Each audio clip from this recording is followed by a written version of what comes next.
Olá, estamos aqui para mais um bate-papo nos nossos 10 minutos na RCTV.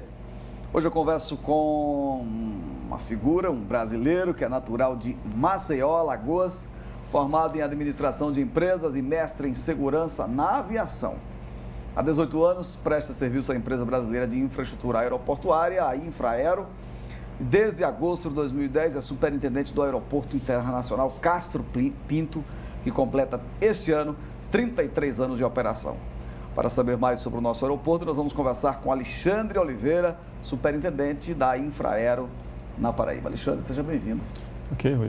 Satisfação nossa estar aqui com você e falar para os telespectadores da RCTV. Uma pergunta que não quer calar, que é óbvio que eu escuto todas as vezes que a gente vai ao aeroporto Castro Pinto ou que se toca no assunto, ela é inevitável.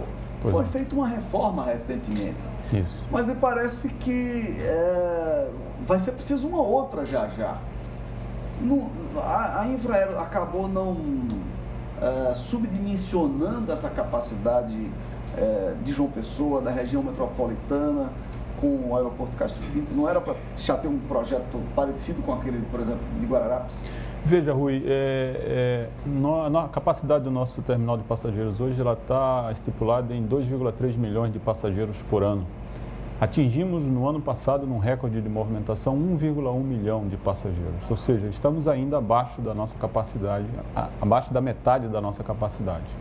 Quando nós falamos de um novo terminal de passageiros para o aeroporto de João Pessoa, nós estamos falando de uma obra que, pelo nosso planejamento normal, tende a ser iniciada a partir de 2016.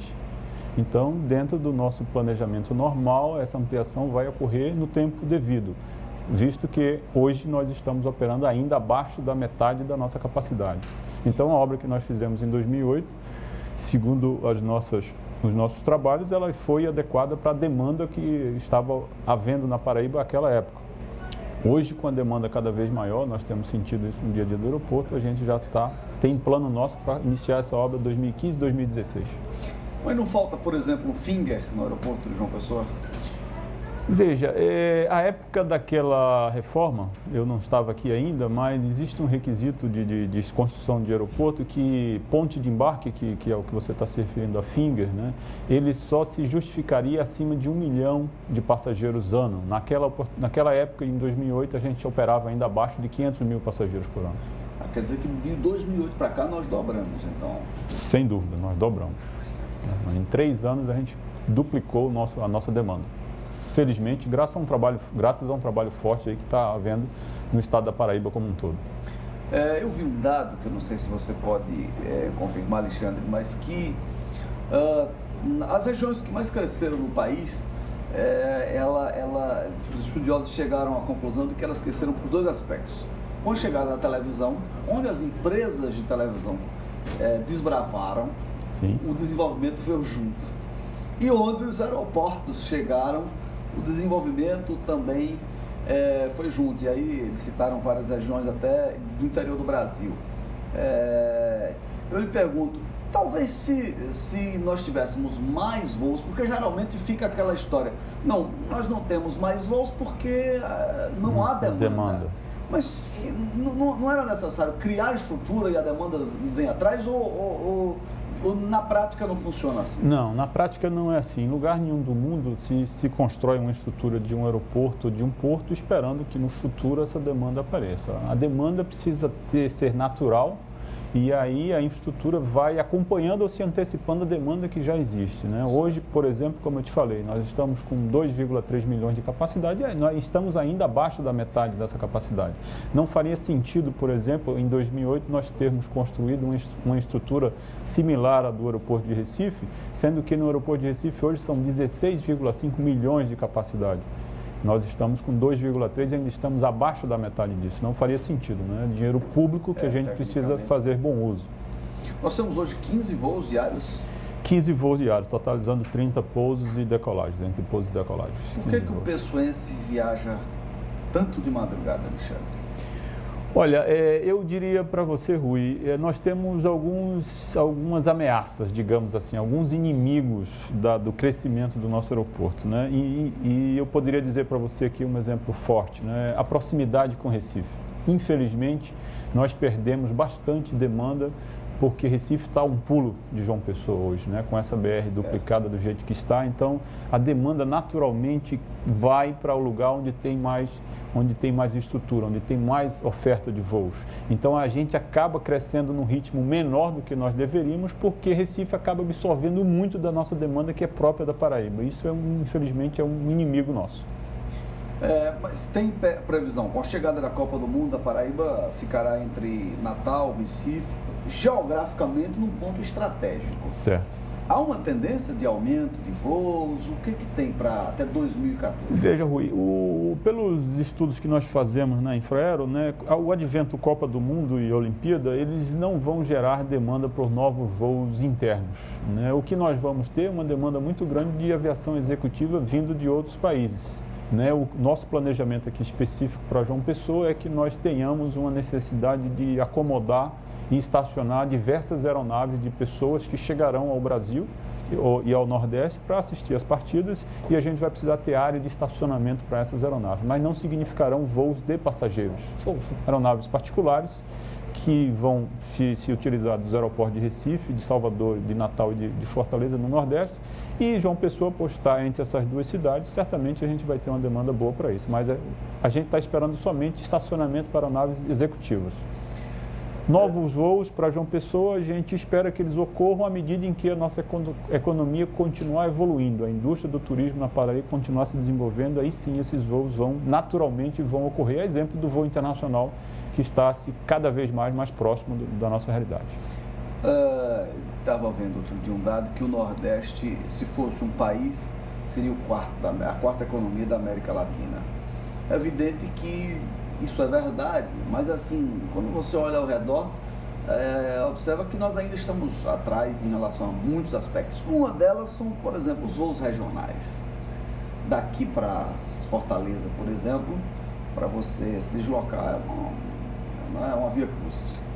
O que existe de fato, de concreto, para ter uma malha nesse sentido aí, uma malha aérea no sentido de facilitar? Nós temos pontos estratégicos, né? João Pessoa, Fortaleza, Juazeiro do Norte, Mossoró. E não há voos regulares nessas cidades? Veja, Rui, a realidade de voos regionais no Brasil, como um todo, ela não é muito boa. O Nordeste, por questões, digamos, históricas, tem uma situação ainda um pouco pior, eu diria. A questão dos voos regionais, basicamente, eu volto a insistir, é demanda. Onde tem demanda, as empresas aéreas elas buscam ocupar aqueles espaços. Não é à toa que o Sul e o Sudeste eles dominam mais. A realidade de voos regionais ela ocorre. Porque lá nós temos, de fato, as cidades do interior, elas têm potencial de atração disso aí e tudo ocorre, inclusive a aviação regional. No Nordeste e no Norte do país, infelizmente pior do que a nossa realidade, a situação não é tão favorável e os voos são praticamente inexistentes, infelizmente. No Nordeste nós temos voos regionais nos maiores estados. Pernambuco nós temos alguma coisa, no Ceará também alguma coisa e na Bahia. Nos demais estados, a exemplo da Paraíba, infelizmente a gente tem uma aviação regional, infelizmente, praticamente nula. Tivemos recentemente aí uma empresa aérea nordestina fazendo uma experiência, inclusive voou conosco fazendo esse tipo de ligação de voo, mas infelizmente a empresa parou de voar por outras razões. É verdade, ou seja, como diria Desmond Tutu, nós estamos profundamente, aquela história, a economia nossa é profundamente rasa ainda. Exatamente, mas eu acho que como você bem falou, o Nordeste é a quarta economia da América do Sul, se fosse o caso, eu acho que é a região do país hoje que mais cresce, então eu acho que essa realidade ela tende a médio, longo prazo vai ser mudada, infelizmente. A gente sente os reflexos disso no aeroporto no dia a dia, a gente vê cada vez mais o aeroporto mais movimentado, a gente com necessidade de cada vez mais oferecer mais serviços, novos voos cada vez mais ocorrendo, então esse salto de 100% de demanda não foi à toa em 3 anos. Então isso é um sinal, um número muito positivo para a gente. Vamos chegar lá, né, Alexandre? O futuro é promissor, não tenho dúvida. As pessoas cobram mais balcões no aeroporto Castro Pinto. Eles, na verdade, precisam ser implementados? Veja, Rui, a gente tem um fenômeno, como você falou. Por que a gente voa basicamente na madrugada no aeroporto de João Pessoa? Eu diria para você que as empresas aéreas elas buscam concentrar a demanda delas para chegar no Sul e no Sudeste no início do dia e vir de lá no final do dia. Então, como a gente está meio aqui na configuração de malha aérea hoje atual, meio que no final da linha, digamos assim, é normal que a gente tenha uma boa quantidade de voos na madrugada ainda, infelizmente. Mas eu diria para você, hoje o que ocorre? Nós temos 14 horas ociosas no aeroporto. O aeroporto fica 24 horas funcionando, e dessas 24 horas a gente só ocupa com voos apenas 10 horas. Então, nessas 10 horas de uso, os voos ficam concentrados no período da tarde, em somente 2 horas, e as outras 8 horas elas funcionam de 23 às 7 da manhã. Então, a gente tem, com essa demanda concentrada, por exemplo, no horário da tarde, em 2 horas só, nós temos 4 empresas aéreas operando. E aí, naturalmente, o usuário, o passageiro, sente um desconforto e ele percebe que o aeroporto está ficando pequeno. Por isso que a gente já tem uma obra a ser licitada agora no próximo dia 11, para que a gente amplie a área de check-in mais 60%, significam 10 novos balcões do lado oposto à área atual, para que a gente exatamente possa acomodar essa demanda que, infelizmente, é concentrada em alguns horários. Alexandre, muito obrigado pela presença, boa sorte, bons voos aí na sua carreira. Nós que agradecemos a oportunidade de esclarecer para a Paraíba o papel da Infraero e a oportunidade que você nos dá. Muito obrigado. E o programa 10 Minutos fica por aqui, de segunda a sexta, às 6h30 da noite. Eu conto com sua audiência. RCTV, do seu jeito, para você.